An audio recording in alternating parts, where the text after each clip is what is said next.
Cara, vamos.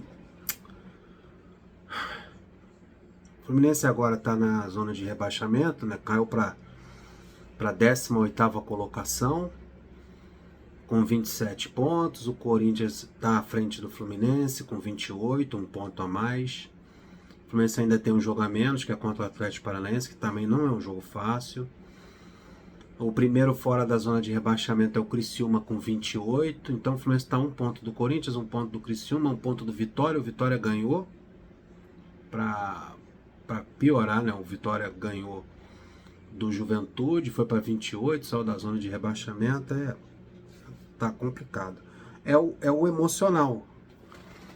Que, cara, olhando o jogo por completo, o que eu vi no primeiro tempo foi o seguinte: o Botafogo começou melhor o jogo, o Botafogo teve mais chances, principalmente o Matheus Martins aberto lá pelo lado esquerdo. Ele deu bastante trabalho por ali, perdeu 2 gols assim de frente pro Fábio. Para você ver a situação do jogo, o grande jogador, para mim, a grande atuação foi a do Fábio. Já aí você já vê que tem uma coisa errada. Para o goleiro do seu time ser o melhor em campo, mostra que o jogo não foi tão bom assim pra gente. E o outro também que foi muito bem, na minha opinião, foi o Marcelo na lateral esquerda. O Marcelo até anulou. O Luiz Henrique não conseguiu se criar ali pelo lado esquerdo. Depois o Luiz Henrique, o Luiz Henrique até mudou de posição, porque ele não estava conseguindo lá em cima do Marcelo, tentou em cima do Samuel Xavier. Samuel Xavier muito atrás, muito recuado. Eu senti falta do Samuel Xavier explorar aquele lado.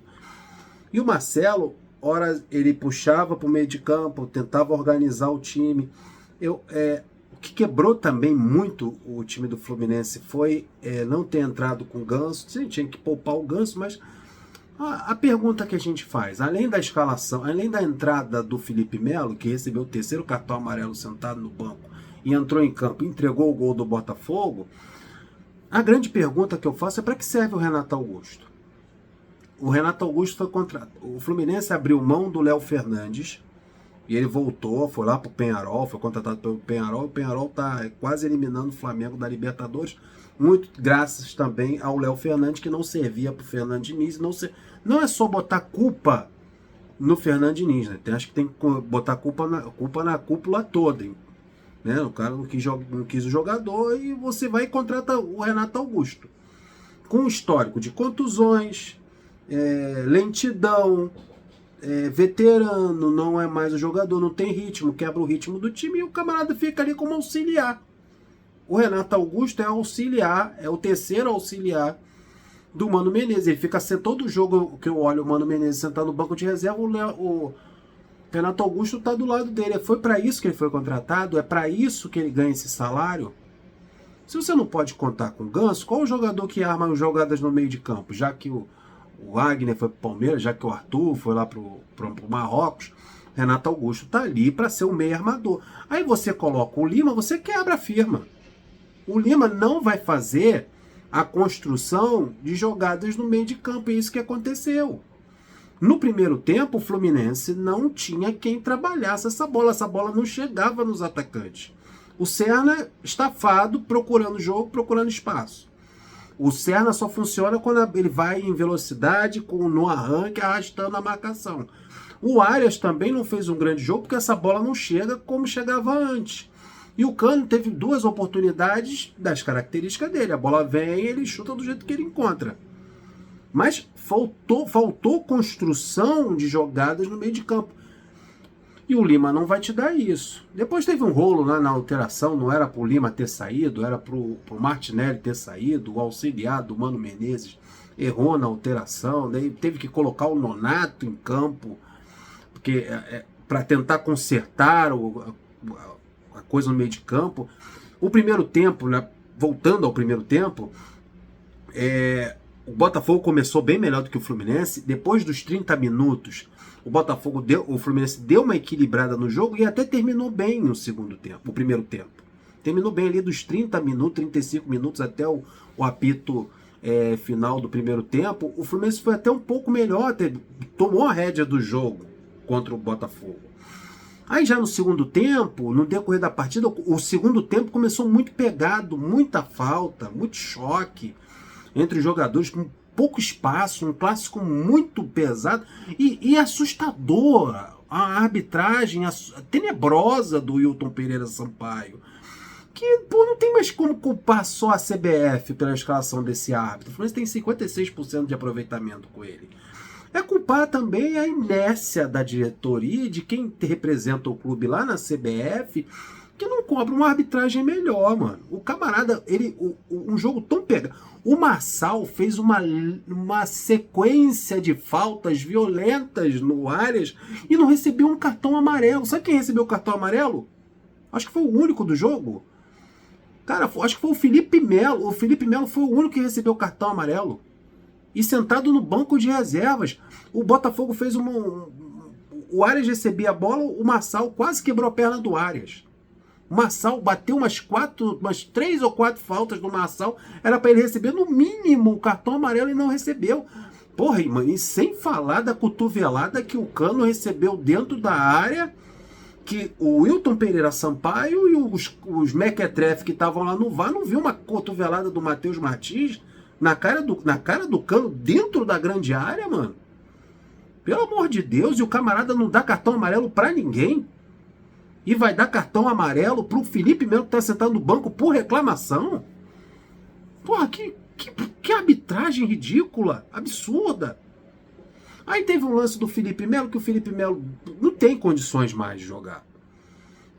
Vão questionar, fez carga, fez falta, vão reclamar. Não, mano. Não, ele não viu o cara chegando. O cara roubou a bola. Na minha opinião, não foi falta no Felipe Melo. O cara tá duro, porra. O cara tá com as articulações duras. Ele já passou da idade, com todo o respeito que a gente tem a ele, que a gente gosta. Mas não dá, cara. Não dá. Ele é experiente, ele é bom para dar palestra, para motivar, para estar no banco de reserva, para estar ali. O que o Renato Augusto faz, que é ficar sentado ao lado do Mano Menezes como auxiliar, era pro Felipe Melo fazer. Não bota em campo. Não tinha outro zagueiro para colocar. Não tinha. Ele não entrou nem como zagueiro, porque coitado do Manuel e o Antônio Carlos, que até fizeram um jogo correto, o Felipe Melo entrou como volante. Né? Entrou por causa do coitado do Nonato, que teve um choque de cabeça, saiu com a cabeça sangrando, coitado. Melhoras aí pro Nonato. Tomara que não seja nada grave. Daí, uma desgraça. O cara bate a cabeça, sai na ambulância, daí bota o Felipe Melo uma tragédia atrás da outra. Não tinha outro volante para botar? Para que contratou o tal do Vitor Hugo? Não tinha outro jogador para colocar, para você colocar no jogo tão pegado, tão marcado, o Botafogo chegando junto, 2, 3 jogadores, o Bernal às vezes recebia a bola no meio de campo, chegavam 3 do Botafogo para roubar. Porque ali no meio de campo é o momento certo que você rouba a bola para botar o contra-ataque. E no segundo tempo, inteligentemente, você tem 5 alterações para fazer. O Botafogo poupou o Igor Jesus, poupou o Almada, e depois ele foi colocando. Teve um momento que depois ele colocou o Almada com aquela velocidade dele, é um jogador muito agressivo, o Igor Jesus também, o Luiz Henrique cresceu no jogo, porque com a entrada do Igor Jesus e do Almada, o Luiz Henrique cresce no jogo, e com a saída do Marcelo Fuentes, na minha opinião, entrou perdidinho, entrou muito perdido no jogo. Não é o nível do Marcelo. Não é, e nem vai ser o nível do Marcelo em campo. E ele entrou no momento do clássico, e o clássico estava pegando fogo, e principalmente do lado dele. Aí o Luiz Henrique viu que o Marcelo saiu, o Marcelo praticamente anulou o Luiz Henrique. Aí o Luiz Henrique passou para partir para cima do Fuentes. E o Igor Jesus também começou a cair para aquele lado. E o Fábio salvando, chuta dali, chuta de lá. O Fábio salva, o Fábio se virou nos 30. Cara, daí você bota o Felipe Melo de volante e o Felipe Melo ali, na cara do Fábio. Não era para ele estar fazendo aquilo ali. Não era para ele estar ali atrás. Se ele entrou no lugar do Nonato, joga mais lá para frente. Era para o Antônio Carlos ou o Manuel estarem com aquela bola naquele momento. E não um jogador em final de carreira sem condições de jogo, porra. Aí ele perde aquela bola, porra, pateticamente. pateticamente. E 1-0 pro Botafogo no finalzinho, depois dos 50 minutos, dose, cara. Ninguém aguenta uma porra dessa. Então é isso, cara. Entrou o Fuentes perdido pelo lado esquerdo, o Botafogo cresceu muito depois da saída do Marcelo, que era um cara que pelo menos era lúcido e com categoria para criar, para amar jogadas no meio de campo. Ele saía fazia o trabalho dele na lateral, ia no bote, ia cortando o caminho para não ter o desgaste. Depois ele vinha para o meio de campo, organizava o time, que faltava um meio armador. Depois que o Ganso entrou, aí voltamos a ter alguém que armasse o jogo no meio de campo. O time até melhorou, essa bola chegando mais à frente. Entrou o Cauã Elias, entrou o Keno depois, bem tarde também. Acho que o Keno entrou muito, muito tarde. E o lado esquerdo do Fluminense sofreu com a entrada do Fuentes. Ele entrou em outro ritmo, entrou numa furada tremenda e não conseguiu acompanhar a velocidade dos atacantes do Botafogo, que quando o Marcelo saiu, agora eu vou em cima desse cara aqui. E foi, os caras começaram a ganhar no drible, na velocidade em cima dele, ele nervoso, errando passe. E o Felipe Melo entregando na entrada da área. Então, clássico contra o Botafogo, esse tipo de clássico que a gente não vence há 2 anos, é vergonhoso você não ganhar do Botafogo há 2 anos, irmão. Tá 2 anos sem ganhar do Botafogo, uma sequência de 5 derrotas seguidas pro Botafogo. Nos últimos 6 jogos, são 5 derrotas e 1 empate. Pô, se eu não me engano, pô. E você agora, nesse momento, na 26ª rodada, 27ª rodada do Brasileirão, 27ª, você entra na zona de rebaixamento, é para deixar todo mundo arrepiado, cara. Aí uma patetice, na hora da alteração, era para tirar o Martinelli, daí tira o Lima. Daí não era para o Lima sair, daí ele discute com o auxiliar dele, que, pô, não sei o que, tá maluco? Daí o mano dá banana pra torcida no início do primeiro tempo. Cara, assustador. Assustador isso. E até o Fluminense até brigou, o Fluminense lutou, o Fluminense marcou, o Fluminense tentou fazer os seus lances. Mas, cara, Botafogo foi mais perigoso que o Fluminense, vamos ser sinceros. Teve momentos de equilíbrio, teve momentos ali que até o Fluminense foi até um pouco melhor, mas depois que começaram a entrar os titulares, Igor Jesus, o Almada, cara, aí não deu mais. As alterações do Fluminense também deu uma quebrada. Aí, cara, ficou complicado.